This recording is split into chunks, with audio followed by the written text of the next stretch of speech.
ആമിൽ അൽ റസൂൽ അധ്യായം 25. ഫെസ്തൂസ് കൈസര്യയിലെത്തി 3 ദിവസം കഴിഞ്ഞ് ജെറുസലേമിലേക്ക് പോയി. ഖത്തീബുമാരും യഹൂദ ശൈഖുമാരും പൗലോസിനെതിരെയുള്ള കുറ്റങ്ങൾ ബോധിപ്പിച്ചു. അവർക്ക് ഒരു ഫായിദ എന്ന പോലെ പൗലോസിനെ ജെറുസലേമിലേക്ക് അയക്കാൻ അവർ തലബ് ചെയ്തു. വഴിക്ക് വെച്ച് ഒളിഞ്ഞിരുന്ന് അവനെ കൊല്ലണമെന്ന് അവർ ഗൂഢാലോചന നടത്തിയിരുന്നു. ഫെസ്തൂസ് മറുപടി പറഞ്ഞു, പൗലോസിനെ കേസറിയായിൽ തടവറയിൽ പാർപ്പിച്ചിട്ടുണ്ടെന്നും ഉടൻ തന്നെ അവിടെ പോകാൻ ഉദ്ദേശിക്കുന്നുണ്ടെന്നും അതുകൊണ്ട് നിങ്ങളുടെ മുദീറുമാർക്ക് എൻ്റെ കൂടെ വന്ന് അവൻ്റെ പേരിൽ എന്തെങ്കിലും കുറ്റാരോപണമുണ്ടെങ്കിൽ പരാതി സമർപ്പിക്കട്ടെ. 8-10 ദിവസത്തോളം അവരുടെ ഇടയിൽ പാർത്തതിനു ശേഷം അവൻ കേസറിയയിലേക്ക് മടങ്ങിപ്പോയി. അടുത്ത ദിവസം അവൻ അദാലത്തിലിരുന്ന് പൗലോസിനെ കൊണ്ടുവരാൻ കൽപ്പിച്ചു. അവൻ വന്നപ്പോൾ ജെറുസലേമിൽ നിന്ന് എത്തിയിരുന്ന ജൂതന്മാർ അവൻ്റെ ചുറ്റും നിന്ന് പൗലോസിനെ ഹലാക്കിലാക്കുന്ന പല കുറ്റങ്ങളും ആരോപിച്ചു. എന്നാൽ തെളിയിക്കാൻ അവർക്ക് കഴിഞ്ഞില്ല. പൗലോസ് തൻ്റെ പ്രതിവാദത്തിൽ ഇപ്രകാരം പറഞ്ഞു: ജൂതരുടെ തൗറാത്തിനോ ബൈത്തുൽ മുഖദ്ദസിനോ കൈസറിനോ എതിരായി ഞാൻ ഒരു കുറ്റവും ചെയ്തിട്ടില്ല. എന്നാൽ ജൂതർക്ക് ഒരു ഫായിദ കൊടുക്കാൻ ആഗ്രഹിച്ചുകൊണ്ട് ഫെസ്തൂസ് പൗലോസിനോട് ചോദിച്ചു, ജെറുസലേമിലേക്ക് പോകാനും അവിടെ എൻ്റെ മുഖദാബിൽ വെച്ച് ഇവയെപ്പറ്റി വിസ്തരിക്കപ്പെടാനും നിനക്ക് സമ്മതമാണോ? പൗലോസ് പറഞ്ഞു, ഞാൻ കൈസറിൻ്റെ ന്യായാസനത്തിങ്കലാണ് നിൽക്കുന്നത്. അവിടെ തന്നെയാണ് ഞാൻ വിചാരണ ചെയ്യപ്പെടേണ്ടതും. നിനക്ക് നന്നായി അറിയാവുന്നതുപോലെ ജൂതരോട് ഞാൻ ഒരു തെറ്റും ചെയ്തിട്ടില്ല.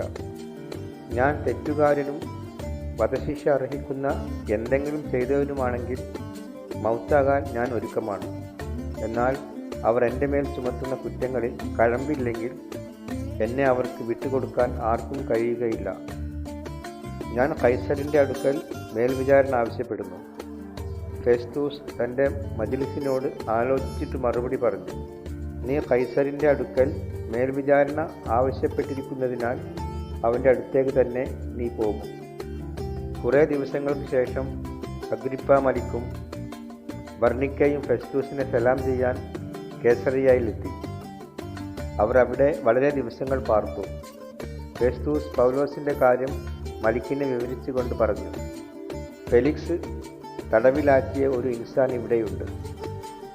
ഞാൻ ജെറുസലേമിലായിരുന്നപ്പോൾ യഹൂദന്മാരുടെ ഖത്തീബുമാരും ശൈഖുമാരും അവനെതിരായി വിധി പറയാൻ തലബ് ചെയ്തുകൊണ്ട് അവനെക്കുറിച്ചുള്ള വിവരങ്ങൾ എന്നെ ബോധിപ്പിച്ചു.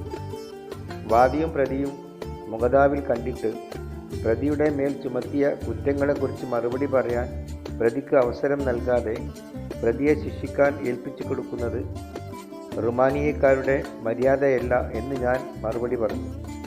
അവർ ഇവിടെ ജമാഅത്തായി വന്നപ്പോൾ ഒട്ടും താമസം വരുത്താതെ പിറ്റേന്നു തന്നെ ഞാൻ ന്യായാസനത്തിലിരുന്ന് ആ ഇൻസാനെ കൊണ്ടുവരാൻ കൽപ്പിച്ചു. എതിരാളികൾ പൗലോസിൻ്റെ പേരിലുള്ള കുറ്റങ്ങൾ നിരത്തിവെച്ചെങ്കിലും പ്രതീക്ഷിച്ചതുപോലെയുള്ള കുറ്റങ്ങളൊന്നും അവൻ്റെ മേൽ അവർ ആരോപിച്ചില്ല. എന്നാൽ അവരുടെ തന്നെ ദീനിനെക്കുറിച്ചും മൗത്തായെങ്കിലും ഹയാത്തിലിരിക്കുന്നുവെന്ന് പൗലോസ് വാദിക്കുന്ന ഒരു ഈസയെക്കുറിച്ചുള്ള തർക്കങ്ങൾ മാത്രമേ അവർക്ക് അവനുമായി ഉണ്ടായിരുന്നുള്ളൂ. ഇങ്ങനെയുള്ള വിഷയങ്ങളിൽ എന്തു കരാർ ചെയ്യണമെന്ന് നിശ്ചയമില്ലാതെ വന്നപ്പോൾ ജെറുസലേമിലേക്ക് പോകാനും അവിടെ വെച്ച് ഇവയെപ്പറ്റി വിചാരണ ചെയ്യപ്പെടാനും സമ്മതമാണോ എന്ന് ഞാൻ പൗലോസിനോട് ചോദിച്ചു. എന്നാൽ ചക്രവർത്തിയുടെ കരാർ ഉണ്ടാകുന്നതുവരെ തനിക്ക് സംരക്ഷണം നൽകണമെന്ന് പൗലോസ് അപേക്ഷിച്ചതിനാൽ കൈസറിൻ്റെ ഖരീബിലേക്ക് അയക്കുന്നതുവരെ അവനെ തടവറയിൽ പാർപ്പിക്കാൻ ഉത്തരവിട്ടു.